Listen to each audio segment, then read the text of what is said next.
Hello everyone, and thank you for being here. Si empiezo a hablar así, ¿alguien me entiende? ¿Todos? I was expecting a different reaction. Why? Because the first time that I came here, I wasn't understanding a lot of what the people are doing or saying or everything, and was really hard. And that's part of what happens when you come to DEF CON or you start to try to enter to the cybersecurity community in the US. And it's very hard when you are trying to talk in Spanish or Portuguese and try to understand a different culture and try to understand that kind of stuff. And that's part of the talk that I prepare for you for this space. My history, I remember when I was in my first DEF CON was DEF CON 16. My first book was Hacking Exposed. Someone remember that thing like in 1999?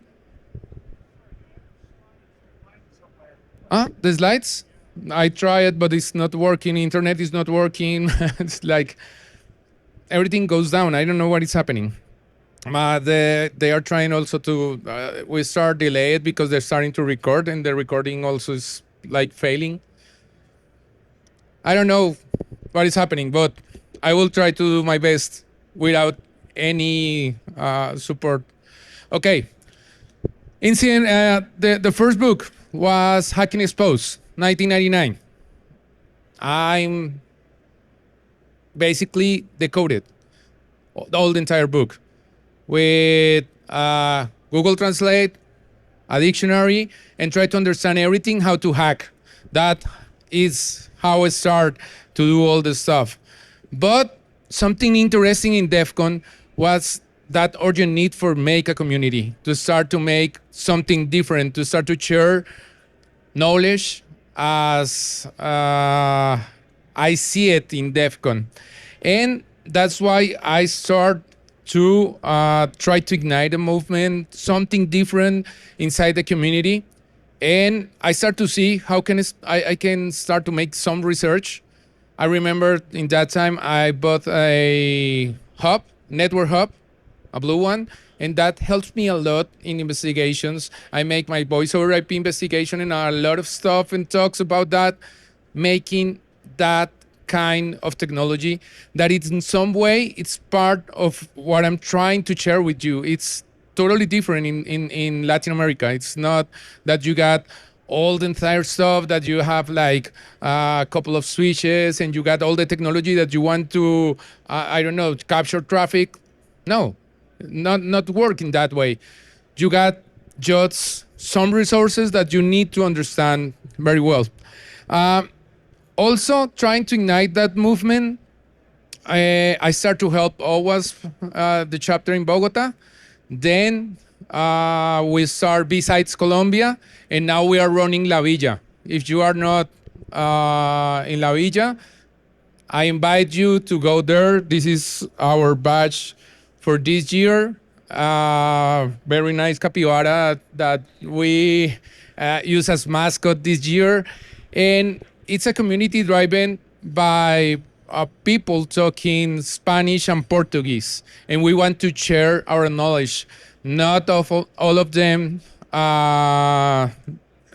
feel comfortable talking on English or doesn't have the skills or feel fear to do it. That's why we opened La Villa. And La Villa is open running. We hope to see you there. It's in the second floor, 2020 and 2021.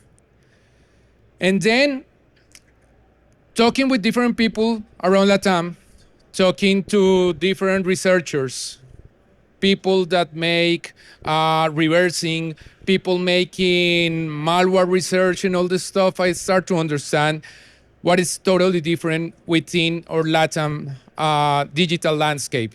That it's different per country because there are a lot of political volatility, threats that are moving really fast. Also, you can find explosive digital growth across the region We are consumers most of the time, consumers of technology, but we don't understand or totally understand what is happening behind that kind of technology that we are acquiring. There's also a chronic under investment in cybersecurity infrastructure, and also most of the time talent helping to develop, to real develop knowledge in the region, and that hit us a lot. But in the middle of that kind of landscape, you can find people that grows in underground creators, defenders, and disruptors. How? Thinking differently, making solutions, making real solutions for our landscape communities, and also giving different kind of talks that you can see within the our environment. There's no budget most of the time for cybersecurity. It's really, really, really hard to find good budget. For example, I remember the first time that I made the SANS training is like completely insane for us. The prices of SANS training, because it's like, no, no way we can pay that. It's really hard to do it. No training, no real training in Spanish. That's another thing, or Portuguese. It's some kind of different, but you also you can find that kind of stuff, and no tools. Basically, you need to work very well with Bash, with Python, with open source projects, and that helps you to grow up and create whatever you want. There's also something interesting between communities, because communities are the way that you can start to learn. When we start to share knowledge, when we start to share how we do it, how we handle something specific, how we solve some problem. And that's very special within our communities, the way that we work. I know that there is a lot of egos, sometimes a fear between what you can share and what not, but really works. And the communities help us a lot to fill up the innovation and whatever we have inside LATAM. Something that I got in this and in my presentation was low-tech haste. In Colombia, for example, like 2 months ago, we got a web page that that was not using malware. It's not like a phishing one. It's like, yeah, they are not stealing data. They are just using the image of another company that have that takes the social security, is used by social security payments. That's all. 20 days. That web page was up and running in a Canadian hosting service, and no one do nothing. Why? Because was a low-tech attack that just, when you click the link, goes to a WhatsApp line, and they are stealing in that way. They're stealing everyone that tries to pay his social security. And was insane because when you went to Virus Total, doesn't work. No one is not reported as something malicious, because in reality, it's nothing malicious in the web page. But it was so hard to take down that kind of attacks. I know that not all the attacks in Latin America are low-tech ones, but this one is very interesting because it's part of like a streetwise stuff. It's not very technical. It's not very hard to find it, but it's part of what we can see. Totally, $1 million lost, and the insurance activation, because there's a lot of people losing their money. In the other side, there are also specific attacks, like, I don't know if someone of you knows Machete. It's a malware made it in Latam that was pretty interesting. You can find it in Kaspersky report about everything that they do within governments. There's also stuff like Blind Eagle that it's one that really hit us in Latam.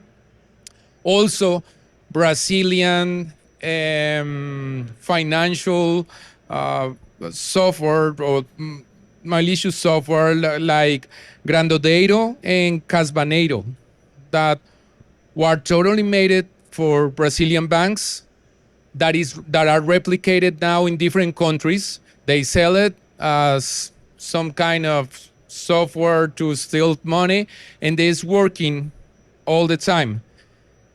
But another pattern that is repeated from the good side and the bad side is we don't have so much structure, but in some way we try to do it well.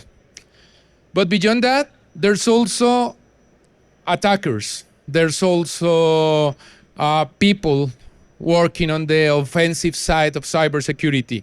And for example, we got Latin Americans working in attacks that can be, for example, a red team against a bank in Colombia that starts in a deserialization attack and went to the core, to the bank core. And that's interesting. A simple attack that can allow a pretty high attack. And then, for example, there are running now hardware attack tools like Evil Doggy. That is a new one that launched some of the of the Argentinian community, and also Cat Sniffer. I don't know if you know the cats, the guys from Electronic Cats, that also launched a tool that works with different kinds of radio frequency attacks. And this one is also made it by Electronic Cats, our batch for this year. There's also a lot of attacks based on social engineering, really basic ones that now are fueled by artificial intelligence that are working better because they can make some kinds of impersonations and stuff like that. And there's also investigations like Parin Oracle. Someone remember that attack? The crime one against TLS? That you can start to send some kind of bits and got a cookie from a TLS connection. That was that was an investigation from an Argentinian guy also, and the one I don't know if you remember the one of hacking robots. No, they went to a store, get a robot that got a camera that are made it for protect childs, and they use it, they reprogram it, and basically became that little robot that was think as a babysitter or something like that was converted in a little killer robot. And there are some of those great skills that are also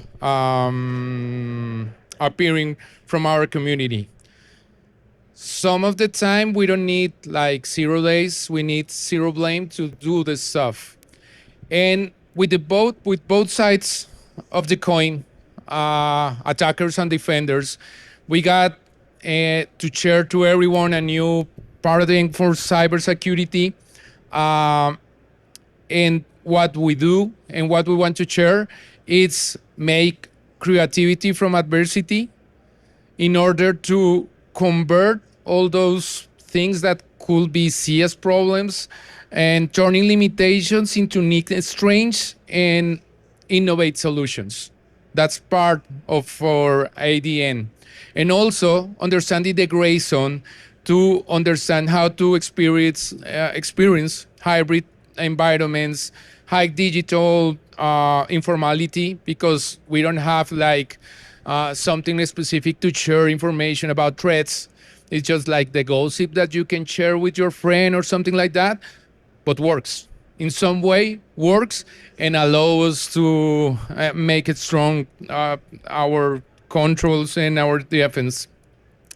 Low budget, and sophisticated threats that are coexisting, because also we got an interesting economy that is a target for different threat actors, and also a security that it's focused on community. And I really believe in that, because I am part of that, part of the building of